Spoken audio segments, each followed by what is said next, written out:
Hello, my name is Jackie Clark, and I'm the Director of Direct Services with the West Virginia Autism Training Center. Today, for the Ideas That Work Wednesdays for the month of April, I'm going to be talking about homework help. There are several areas of homework that can be challenging for students. Some challenges could include knowing what needs to be done, having the right materials to actually get the work done, getting started on an assignment, and staying focused on that assignment, and even submitting the assignments the next day at school. This could also be a combination of challenges as well, depending on the student. As a caregiver, it is important to establish your role in the homework process. Your role is not to be the homework police, the micromanager, or task manager.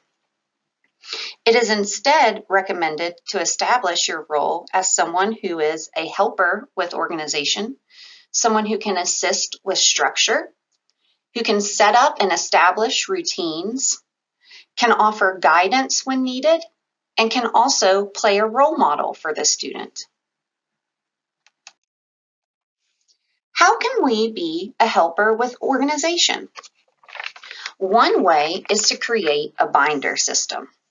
Be sure to check out the West Virginia Autism Training Center's video on YouTube by Julie O'Malley that details how to create a binder step by step. It is important to involve your child in choosing the binder system, as well as the components that go into the binder. You'll want to focus on the child's interest, perhaps their favorite colors or characters, to help them get more involved. It's also recommended to color code according to class subject. For example, red as social studies and green for math.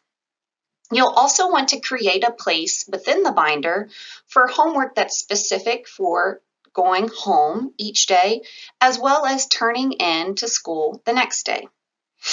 It's important to continually check this binder, suggested on a weekly basis, and to make changes to the system for things that do not work. It's also important to establish either an agenda or a planner.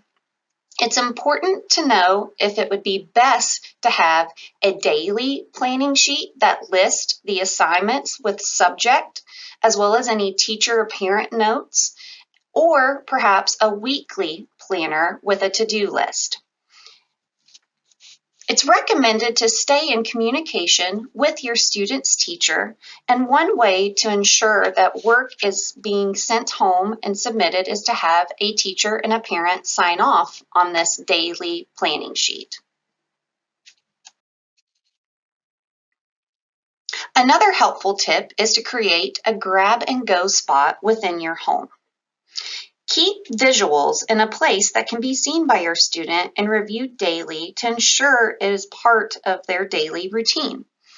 You'll want to ensure that students have all of the supplies they need each day for school.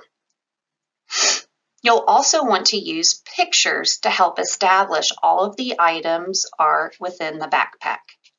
This also helps with not just keeping that routine, but with cleaning and organizing too.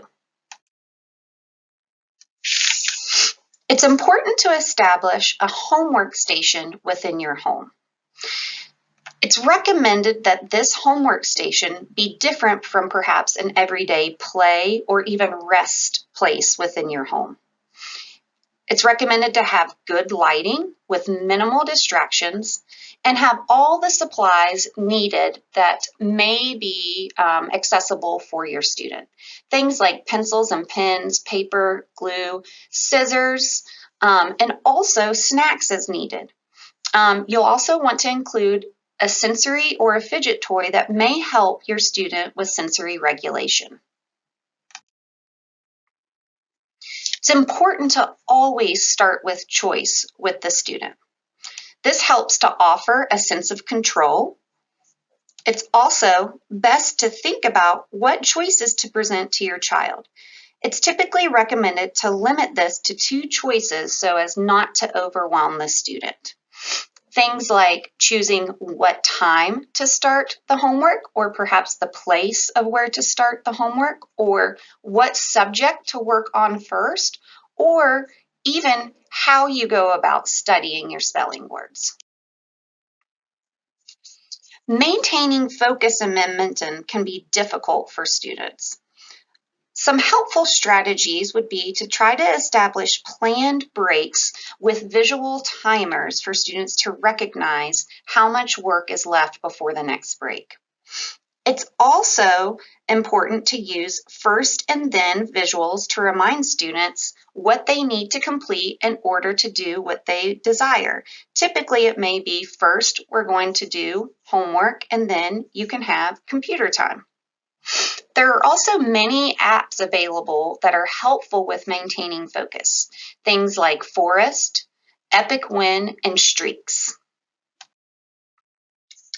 Reward systems are also a wonderful motivation for students.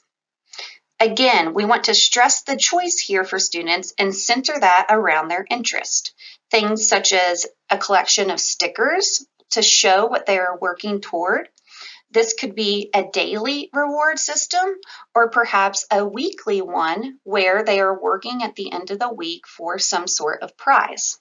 This could be anything from a tangible item prize to even earning time on a desired interest.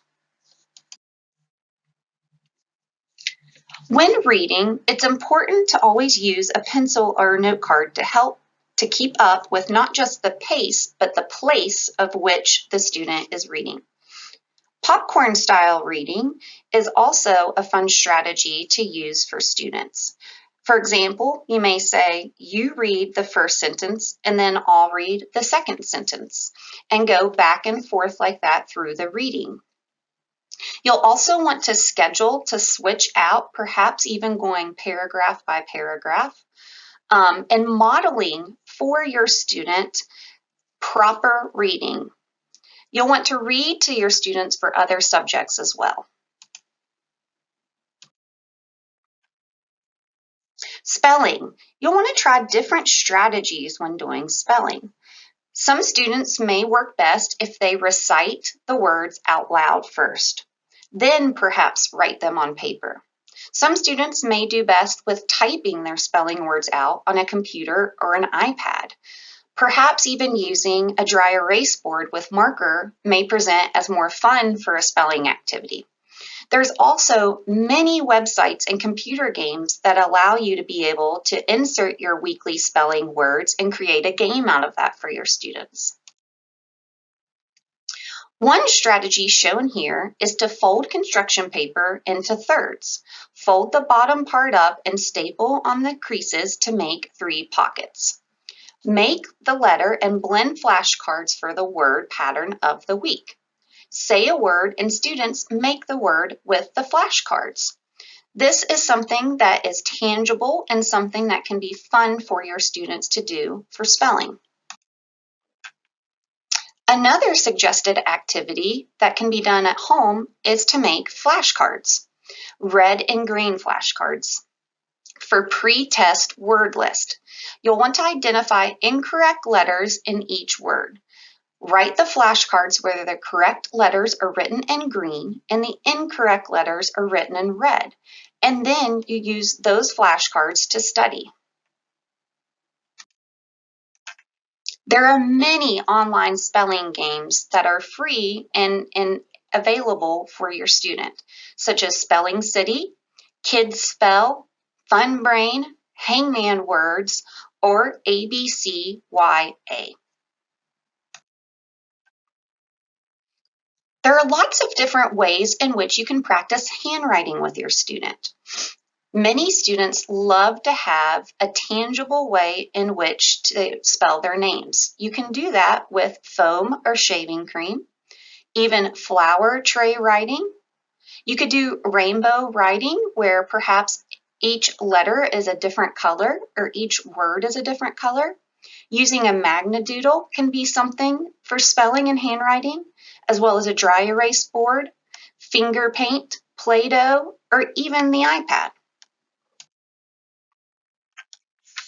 There are many tools out there to help with handwriting when it may be difficult for a student, especially those who may have a diagnosis of dysgraphia. Some helpful handwriting tools could be a slant board. Also, there are many different styles of pencil grips, even different shapes and colors that will allow your student, again, the power of choice here to help. This will help without having to fight for that painful handwriting without tears.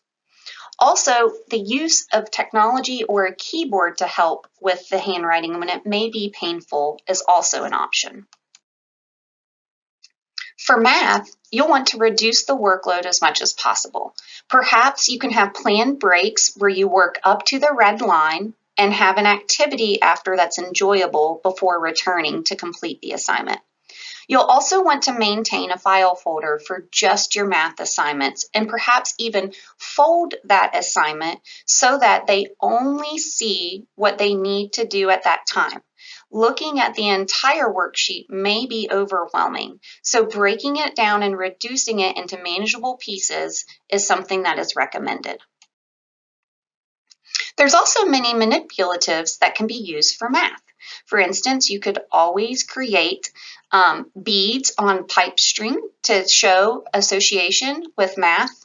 You can also use Lego pieces, as well as clothespin addition, or even pasta. It's always recommended to have some sort of visual supports when doing math. Perhaps having your visual up that tells about the processes for math with their according sign, or perhaps common words that are associated with the process for math that you are learning. Regrouping is another strategy that can be used with something that's tangible. Perhaps using the cutout here that shows students how to use addition with regrouping, or even common rhymes that help students to remember the math process and steps. There are many resources that were used for this presentation that came from the Autism Society of America, the West Virginia Autism Training Center, Teachers Pay Teachers, as well as the Autism Internet Modules, the Johnson Center, Teaching Students with Autism section of EdWeb, and Additude magazine. Please stay connected with the West Virginia Autism Training Center at the website below, or follow us on our many social media sites such as Facebook, Pinterest, Twitter, and YouTube. Thank you.